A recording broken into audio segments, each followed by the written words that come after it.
My first thoughts, when you mentioned the title, The Post-Human World and the End of Evil, was that perhaps you meant the conscious opposition, the battle against the New World Order agenda of transhumanist brainwashing, and the reference to the end of evil being the elites twisting everything upside down in regard to terminology, i.e. good being evil and vice versa, evil being good, the elites turning it upside down. I know you plan to not concentrate, talking about the talk now, to not concentrate on the mechanics of transhumanism, but to delve deeper to the core understanding necessary to protect oneself's mind from what you term psychic pollution. Can you expand on that a little more? Well, that's where we need to go, and I think we're all pretty much familiar with the gadgetry. I mean, we have to be. I mean, the movies have been showing it for at least 30 years, going back to even 2001 and Space Odyssey and Star Trek and fantastic films. I don't even going back to the Doctor Who's, for goodness sake, and the Blake Sevens. I don't think anybody can be in any delusion about what it means to be a robotic human being. But when the focus is on the technological aspect, we forget about the ideological aspect. So my work is on posthumanism is almost exclusively on the ideological aspects. It's how we as slaves become, like we said, listen to the inner tyrant, and how we buy into this globalistic agenda. Nothing that they do is without our assistance, and it's to give tools of immunity to those who really do want to say, yes, I am continuing the process of graduation to be, a knight in shining armor. I want to continue this fight. And so just in my life, as I've had to learn these things, it's time now to communicate them more largely to a larger audience, because it's like gradation. There are initiations even on our side. You may start as somebody who says, I want to fight this global evil, but there's lots of challenges that come along the way. So if you want to continue in that process, you need to be continually graduating with deeper forms of knowledge. You start here, you move here, you keep going. Well, the talk is the post-human world and the post-human world and the end of evil. I'm trying to clear my mind to a subject. It must be a big thing for you. That's what I want to know, because there are many subjects doing the talk, the all-day thing. I mean, there are many subjects that in your series of works you were excited about covering first, but from speaking to you before in our last couple of interviews, you made it clear that it was essential to lay the groundwork the groundwork for where you are today, where you're at today. This all-day event has the groundwork in place, and you've mentioned that for those who've sweated and done their homework off your initial teachings, so to speak, this all-dayer is a milestone, as you say. You've prepared the field, you've removed stones, and for those who are ready, it's the next step. What is the next step, Michael? Well, technically, it's the arrangement of the evening, of the day. When you do other talks, you're extremely confined. So even though I've got the solutions, and I'm very satisfied with how I've always done it, whether it's on a radio show or whether it's on a stand-up talk in a venue, I'm satisfied with what we've done so far. It's just that I've always wanted to tip the balance more so that we have less time for the preliminaries and a lot more time for the solutions, so that they can almost all be covered. And then, of course, as subsequent months and years go by, I've scripted more solutions. I've made them clearer, so it turns out there's even more. So it's even more of a need then to structure the presentation that way, not just leaving solutions to the last 15 minutes or the last DVD or what have you, but trying to spend most of the time getting into that. And also, my solutions, as I say, are quite novel in many ways, and therefore require a little bit deeper explanation. I've said so many times that we're here to develop our soul. The soul is not, the spirit is not even something we're given at the time of birth. We're here to develop it and make it. So those are quite abstract comments to people, and one needs to fill that out. There's a section on children where there's a certain essential things that need to be brought into the lives of children, not taught to them, but brought out of them. And they're there to be brought out of, just like everything else is brought out. So if you can bring out bad things, you can bring out good things. And once those things are spoken, once we've been able to discuss and investigate those things that I'm bringing to the table, at least we'll be eye to eye. I'm certainly not saying that everybody should believe what I say, but I think that we'll be on eye to eye about, okay, this man believes that evil as we know it can completely end. It's a phenomena, and it has roots, it has an origin, and that's what we'll do in the earlier part. We'll look into the origin of evil. We'll cover that in great detail to try and remember, my theories on evil are quite alternative. They're not scientific and they're not religious. They come from the myths and legends. They come from a lifetime of studying what the myths and legends has had to say. That straying, obviously, into certain theology. I mean, I don't rule the Bible out. The Bible's fantastic. It's got some fantastic allusions. But unfortunately, most of those allusions predated Christianity, so that's what the average Christian needs to understand. But nevertheless, as a history book, as a book of the conflict between good and evil, it's wonderful to use that.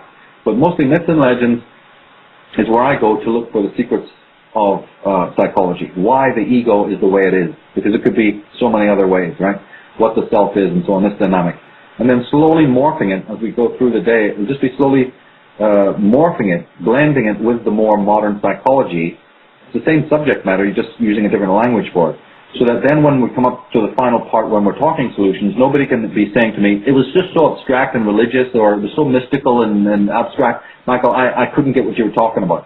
I use the psychological, lexicon because everybody can understand it. From whatever background you come from, if you've got a thing called a brain, if you have eyes and ears, and if you're anatomically a human being, then there's no way out by saying, well, that was really bizarre, or I thought I was going to come here and hear you speaking about, Flash Gordon coming to help us and our brothers from another planet and the higher ascension and the light, the divine light coming down to just save us all. Meaning, yeah, your ugly ass doesn't have to do any work. Is that what you want to hear? Well, you're not going to hear it at this talk or ever from me. This is going to take work, a certain kind of work. And it's divine work. It's very special work. It's holy work, and you should be glad to do it. It's an adventure of awakening. It's not something pernicious that, oh my God, I got to get up. No, the rest of your life you can say is a bore. This is the real spiritual work.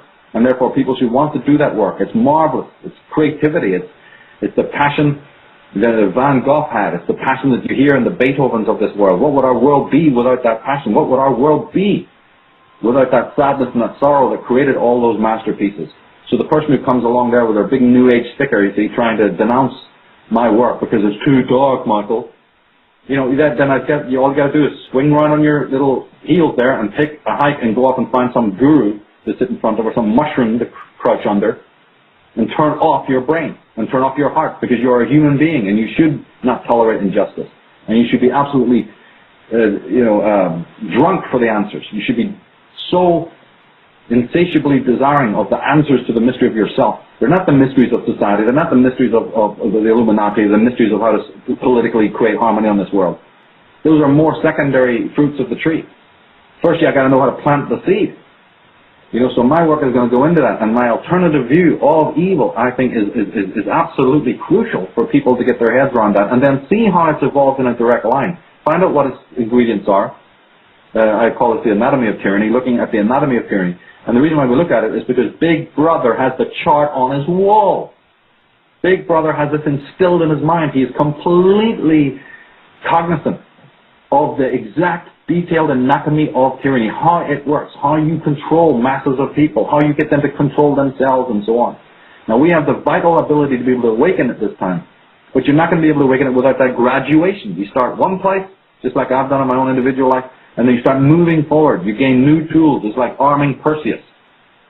But you can't be cutting the Medusa's head off with, a plastic fork. You have to have the right tool, the right kind of, saber. And you have to have the right protection. So there's a graduation in the weapons we're using, a graduation in the understanding that we have, deeper and deeper and deeper. And it's not something pernicious. It's not something to be shivering with fear about. It's absolutely magnificent, because that's what we're here for. And therefore those tools then can be brought in later on once we've grasped it. Then by all means, somebody goes and shares it with their loved ones and shares it with the children, or brings it out of the children. The children already have it until we stamp it out. Because in the lives of most children, as I've already repeated, and I'll repeat again, we are the tyrant. So now a tyrant cannot fight a tyrant. A thief cannot be jailed for stealing from a thief. So this is the problem that we're in. Not to mention that we're all, in the end, fighting with the weapons that they've been handing us. We are the creatures they've made us. And there's no immunity there. Fighting with the weapons that they've given to us, or fighting in an inauthentic way when you're weak, is useless. You're actually going to empower them all the more. There's many metaphors and movies about this, about how much you shoot at this thing and it just gets stronger and stronger and stronger and stronger. It's feeding off your ignorance. But there is one inviolate weapon against tyranny, and that's knowledge. And that is, it's a simple rule in one way. And that person, knowledge isn't just handed to you, you know, in one go. It's an evolutionary process. It's like going through a maze, going through a labyrinth.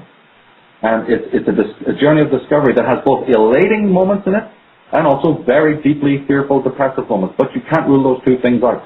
They're there together and must be developed together. And the sum total is that when we're so empowered with this kind of knowledge, when we absolutely know what a self is and what a soul is, then we're immune. We're absolutely untouchable. Nothing can violate our presence.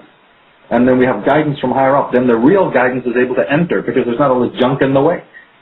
If you surrounded your house by all this clutter and junk, how can anybody, even the postman, get up the garden path? Well, it's the same with the spirit. We may talk about higher selves and divine guidance, and I know that that exists. It's there. But how dare we speak of that when our own house is in a state of complete and utter turmoil? When every drunk has been pissing under the stairs and fouling the place out. The walls of our own sovereignty, you see, are down. It's like what would happen on a biological level. We'd be infected by every kind of antigen imaginable. So that's where we are psychically and emotionally. Our emotional and psychic doors are wide open. They have been all our years. And there's an immense fallout from that, both in medical health, mental health, and also an emotional disturbance of people today. And that weaker Pillsbury boy, that weak, plasticine creature that we've become emotionally and psychically, that's the creature on strings. That's the lunatic we met saying, "You are not meant to smoke here. I will report you." That's the very people you're going to be working with in their jobs. That might even be the person somebody's marrying, for God's sake. That is the trouble. We're surrounded on all sides by these weak, psychically weak, infirm people that Big Brother can just push around, move about like a golf ball, from a shuttlecock from one place to the next. And that individual lacking systemic sovereign power, what does he do for his stability? I've been saying it from day one. He leans on everybody else. And that's your herd, that's your hive, that's your collectivity. And the Big Brother just comes down and says, "Global village, done deal. Thanks, mate. Thanks, world. We've gutted you psychologically, archetypally, and you're so weak that you're crawling around like a headless maggot. You don't even know what's going on. And so you lean on everybody. It's a big cluster. All this nonsense about oneness that you hear about in the New Age movement. Oneness of what? Oneness? A giant paper-mache, hideous Quatermass monster of broken cells? You're going to sell that to me as being the solution? I don't want to see a broken shard saying, "Hey man, we're all one." I want to see a man standing on his feet, tall, his head in the clouds and his feet deeply in the earth, remembering his ancestors, remembering his history, strong on his mountain, not needing gods to be propped up or other human beings and their foibles, not becoming dependent on others or, himself desiring that others become dependent on him. Only when you have that kind of sovereignty and individuality can you take on the vermin that feed off of this. I've said before, if you see rotten meat, don't blame the maggots. If you see a sewer full of rats, that's because that's a natural phenomenon. So if you see these vultures in the chairs of high places and the corridors of power, they're there for a reason. They're just there. We have manifested them. We have given them the power. They have no power. In fact, even in numbers, they don't have any power. And psychologically, they have no power. The power they have has been taken from elders, from people who are very, very clever, through sleight of hand and through sorcery, and also by our complicity.